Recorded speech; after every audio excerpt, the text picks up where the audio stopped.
महालक्ष्मी व्रत कथा। जय श्री कृष्ण, राधे राधे।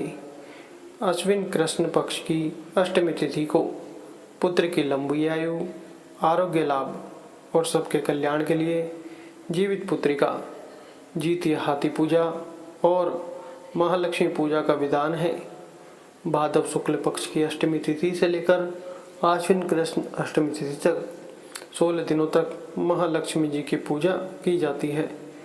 इन 16 दिनों में माता लक्ष्मी जी का विशेष पूजन अर्चन करके व्रत की कथा पढ़ी और सुनी जाती है। इन 16 दिनों में भक्त माता लक्ष्मी की कृपा पाने के लिए उपवास रखते हैं। इस दिन माँ लक्ष्मी जी की विधि विधान से पूजा करके 16 दीप जलाकर 16 बोल की 16 बार कहानी कहने के बाद व्रत की पौराणिक कथा का भ्रमण किया जाता है। प्रिय श्रोताओं, आज की इस वीडियो में आप 16 दिनों की महालक्ष्मी व्रत कथा का श्रवण करेंगे और उससे पहले 16 बोल की कहानी सुनेंगे।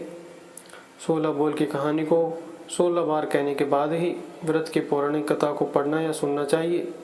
आइए अब हम सभी मिलकर माता लक्ष्मी जी का ध्यान करके कथा का शुभारंभ करते हैं। हे माँ लक्ष्मी, चारों दिशाओं में आपकी जय जयकार होती रहती है। आप ही जगत की पालनहार हैं। आप ही स्थूल रूप में इस जगत में जब समाई हुई हैं। हे माँ लक्ष्मी, आप हमें अपना आशीर्वाद प्रदान कीजिए। हम सभी आपके सभी रूपों को बारंबार प्रणाम करते हैं।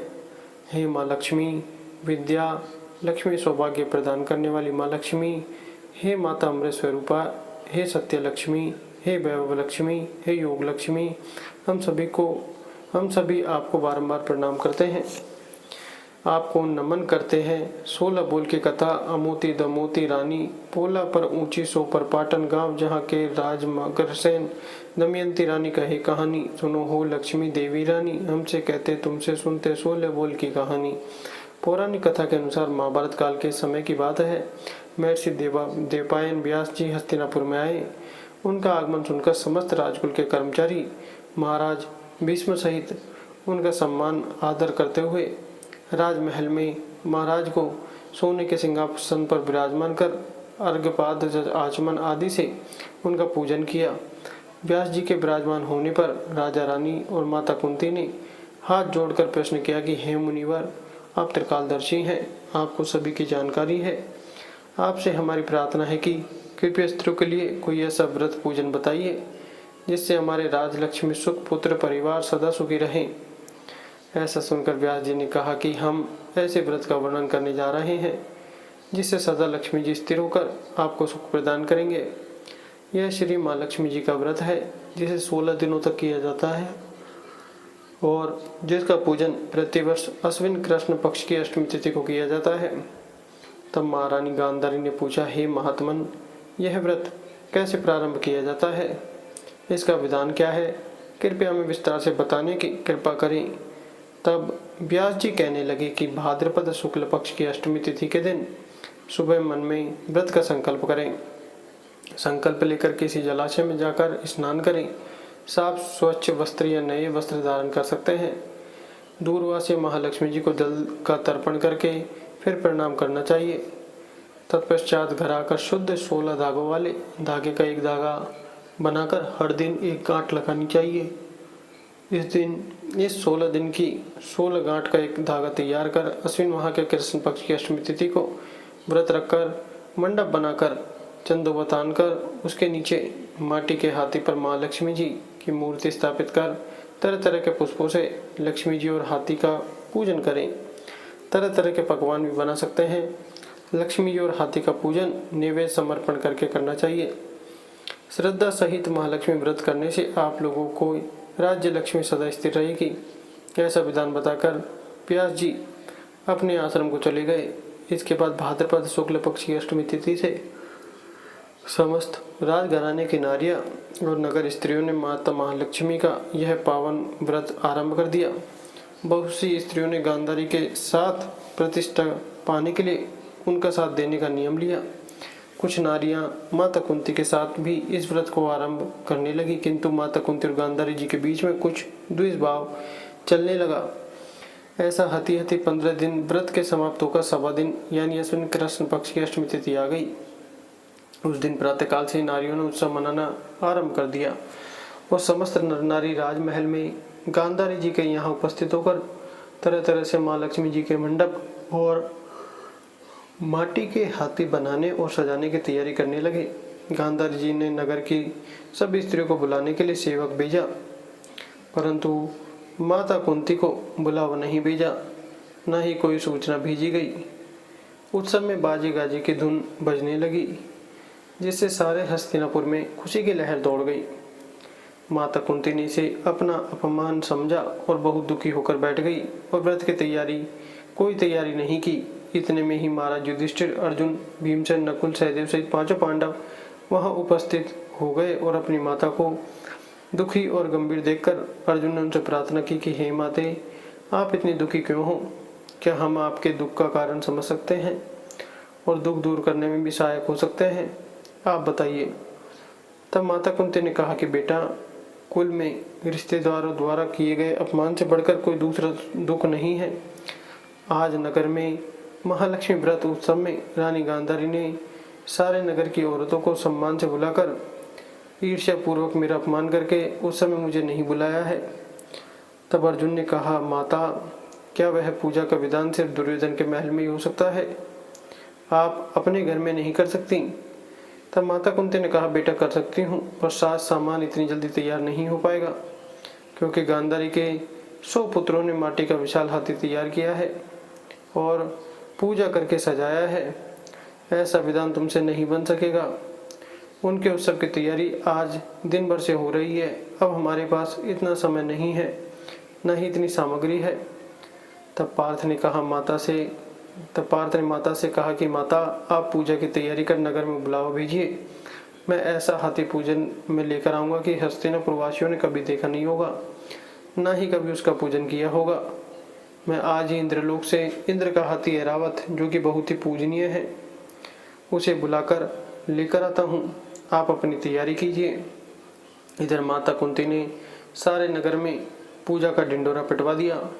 अब पूजा की विशाल तैयारी होने लगी। तब अर्जुन ने सुरपति इंद्र को ऐरावत भेजने के लिए पत्र लिखा और एक दिव्य बाण में बांधकर धनुष पर रखकर देवलोक इंद्र की सभा में फेंका। उस पत्र को देवराज इंद्र ने पढ़ा और फिर अर्जुन को उत्तर लिखा कि हे पांडु कुमार, मैं ऐरावत को भेज तो दूंगा, परंतु वह इतनी जल्दी स्वर्ग से कैसे उतर सकता है? तुम ही इसका उत्तर शीघ्र लिखो। पत्र पाकर अर्जुन ने बाणों का रास्ता बनाकर हाथी को उतरने की बात लिखकर पत्र वापस कर दिया। अब इधर स्वर्गलोक में इंद्र ने सारथी को आज्ञा दी कि हाथी को पूर्ण रूप से सजाकर हस्तिनापुर में उतारने का प्रबंध किया जाए। महावत ने तरह तरह के साज सामान से ऐरावत हाथी को सजाया। देवलोक की अंबर झूल डाली गई, स्वर्ण की पालकी रत्न जड़ित कलश में बांधी गई, माथे पर रत्न जड़ित जाली सजाई गई, पैरों में घुंघरू सोने की मड़ियां बांधी गई, जिनकी चकाचौंध पर मानव जाति की आंखें ठहर नहीं सकती थी। इधर सारे नगर में धूम हुई कि माता कुंती के घर सजीव इंद्र का ऐरावत बाणों के रास्ते स्वर्ग से उतरकर पूजा जाएगा। अन सारे नगर के नर नारी, बालक और वृद्धों की भीड़ ऐरावत को देखने के लिए माता कुंती के द्वार पर एकत्रित होने लगी। गांधारी के राजमहल में भी इसी बात की चर्चा फैल गई। अब तो नगर की नारियां पूजा थाली लेकर वहां से भागने लगी, माता कुंती के महल में उपस्थित होकर देखने लगी और देखते ही देखते सारा महल पूजा करने वाली नारियों से भर गया। सारे नगर वाले ऐरावत के दर्शनों के लिए गली, सड़क, महल, अटारी में एकत्रित हो गए। माता कुंती ने ऐरावत को खड़ा करने हेतु रंग बिरंगे चौक पुरवाकर नए रेशमी वस्त्र बिछा दिए। हस्तिनापुरवासी तरह तरह के स्वागत की तैयारी में फूल, माला, अबीर, केसर हाथों में लेकर खड़े हो गए। इधर देवराज इंद्र की आज्ञा पाकर ऐरावत हाथी स्वर्ग से बाणों के बने हुए रास्ते से धीरे धीरे आकाश मार्ग से उतरने लगा। उसके आभूषणों की आवाज कर नगरवासियों को आने लगी। ऐरावत के दर्शन के लिए नर नारियों ने जय जयकार के नारे लगाना आरंभ किया। ठीक सायंकाल ऐरावत माता कुंती के महल के चौक में उतर गया। समस्त नर नारियों ने पुष्पमाला, आबिर, केसर चढ़ाकर हाथी का स्वागत किया। उधर महारानी गांधारी के महल में नारियों की जो भीड़ माता लक्ष्मी जी के पूजन के लिए एकत्र हुई थी, अब वहां पर पूजा करने के लिए कोई भी नर नारी नहीं बचे थे। वे सारी नारियां अभी उधर माता कुंती के महल में उपस्थित हो चुकी थीं, मगर धूमकर पुरोहित द्वारा ऐरावत पर महालक्ष्मी जी की मूर्ति स्थापित कर वेद मंत्रों द्वारा पूजा की गई। नगरवासियों ने लक्ष्मी पूजा का कार्य करके ऐरावत की पूजा की। फिर तरह तरह के मेवा पकवान ऐरावत को खिलाए गए। ऊपर से यमुना जी का जल पिलाया गया और फिर तरह तरह के पुष्प से ऐरावत पर वर्षा की गई। पुरोहित जी द्वारा सरस्वती स्वस्ति वाचन कर व्रती नारियों द्वारा लक्ष्मी जी का पूजन विधि विधान से कराया। माता कुंती ने व्रत के डोरे के धागे में 16वीं गांठ लगाकर लक्ष्मी जी के सामने समर्पण किया। ब्राह्मणों को पकवान में मिठाई देकर भोजन की व्यवस्था की गई। तब वस्त्र द्रव्य, सोना और अन्य आभूषण देकर ब्राह्मण को संतुष्ट किया गया। इसके पश्चात सभी नर नारियों ने महालक्ष्मी जी का दीपक जलाकर प्रेम से संपूर्ण पूजन कर आरती की। आरती करने के बाद माता रानी को लगाए गए भोग को प्रसाद रूप में ग्रहण किया। यह थी महालक्ष्मी व्रत की पहली पौराणिक कथा। प्रेम से बोलिए माता लक्ष्मी की जय। अब सुनिए महालक्ष्मी व्रत की दूसरी कथा। पौराणिक कथा के अनुसार प्राचीन काल में एक बार एक गांव में एक गरीब ब्राह्मण रहा करता था। वह भगवान विष्णु का परम भक्त था। एक दिन उसकी भक्ति से प्रसन्न होकर भगवान विष्णु ने उसे दर्शन दिए और मनचाहा वरदान मांगने को कहा। ब्राह्मण ने कहा कि उसके घर में हमेशा लक्ष्मी जी का वास बना रहे। इस इच्छा को जानने के बाद श्री हरि विष्णु जी ने कहा कि उसे लक्ष्मी तो प्राप्त हो सकती है, लेकिन उसके लिए उसे थोड़ा प्रयत्न करना होगा। भगवान विष्णु ने उस ब्राह्मण से कहा कि मंदिर के सामने एक स्त्री रोज आती है और यहाँ आकर उपले फातती है। तुम बस उन्हें अपने घर आने का निमंत्रण दे देना। वह स्त्री ही देवी माँ लक्ष्मी है। अगर वह स्त्री तुम्हारे घर आती है तो तुम्हारा घर धन धान्य से भर जाएगा। ऐसा कहकर भगवान श्री हरि विष्णु अंतर्ध्यान हो गए। अगले दिन सुबह 4 बजे वह ब्राह्मण मंदिर के सामने हाथ जोड़कर बैठ गया और वह माता लक्ष्मी जी की आने की प्रतीक्षा करने लगा। जब धन की देवी माता लक्ष्मी उपले पातने आई तो ब्राह्मण ने उन्हें अपने घर में आने का निवेदन किया। ब्राह्मण की इस बात को सुनकर लक्ष्मी जी समझ गई कि यह सब श्री विष्णु जी का ही किया धरा है। माता लक्ष्मी जी ने ब्राह्मण से कहा कि तुम 16 दिनों तक महालक्ष्मी व्रत का विधि पूर्वक करो। सुबह और शाम नियम पूर्वक कथा का श्रवण करो, तब मैं तुम्हारे घर आऊंगी।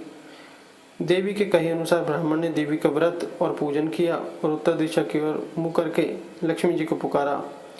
अपने वचन को पूरा करने के लिए धन की देवी लक्ष्मी जी प्रकट हुई और उन्होंने गरीब ब्राह्मण के हर कष्ट को दूर किया तथा उसके घर को सुख संपत्ति से भर दिया।